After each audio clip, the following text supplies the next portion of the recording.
જોજ police station દ્વારા સિંગલાજા ગામેથી જુગાર ધારાના રોકડ રકમ ₹12,540 તથા મોબાઈલ નંગ 5 કિંમત ₹20,500 તથા વાહન નંગ 2 કિંમત ₹1,20,000 મળી કુલ મુદ્દામાલ કિંમત ₹1,53,040 સાથે 7 આરોપીઓને ઝડપી પાડી જુગાર ધારાનો ગણનાપાત્ર કેસ શોધી કાઢતી જોજ પોલીસ આઈજી શેખ પોલીસ અધિક્ષક છોટાઉદેપુર નાવે સમગ્ર જિલ્લામાં પ્રોહિબિશન જુગારની પ્રવૃત્તિને સ્તનાબૂદ કરવા અને જુગાર ધારાના કાયદાનો કડક અમલ થાય તે મુજબ કાર્યવાહી કરવા જિલ્લાના તમામ થાણા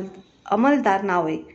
પ્રોહિબિશન જુગારની પ્રવૃત્તિ હેરાફેરી કરતા ઇસમો ઉપર વોચ રાખી અસામાજિક પ્રવૃત્તિ સદંતર રીતે સ્તનાબૂદ થાય તે રીતેની કાર્યવાહી કરવા જરૂરી સૂચના આપવામાં આવેલ, જે આધારે નાયબ પોલીસ અધિક્ષક છોટાઉદેપુર વિભાગ છોટાઉદેપુર નાઓના સીધા માર્ગદર્શન હેઠળ એસી પરમાર, પોલીસ ઇન્સ્પેક્ટર, જોજ પોલીસ સ્ટેશન તથા સ્ટાફના પોલીસ માણસો સાથે જોજ પોલીસ સ્ટેશનમાં હાજર હતા. તે દરમિયાન એસી પરમાર, પોલીસ ઇન્સ્પેક્ટર નાઓએ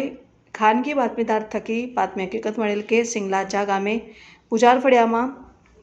ખુલ્લા ખેતરોમાં એક મવડાના ઝાડ નીચે કેટલાક માણસો પત્તાપારાનો હાર જીતનો જુગાર રમાડે છે ને સદર બાતમી હકીકતવાળી જગ્યાએ જઈ અમારી પાસેનું વાહન થોડે દૂર મૂકો. પંચો અને પોલીસ માણસો સાથે ચાલતા બાતમી હકીકતવાળી જગ્યા પાસે જઈ જોતા કેટલાક ઇસમો મવડા નીચે જાહેરમાં ગોળકુંડાળ વાળી બેઠા હોય, જેથી અમો નજીક જઈ તેઓને કોર્ડન કરી પકડવા જતા પત્તાપાના રમતા ઇસમો અમો પોલીસ તથા પંચોને જોઈ પોલીસ એવી બૂમો પાડીને નાસવા લાગેલ. અમો અને પંચોના માણસો જુગાર રમતા ઇસમોને કોર્ડન કરી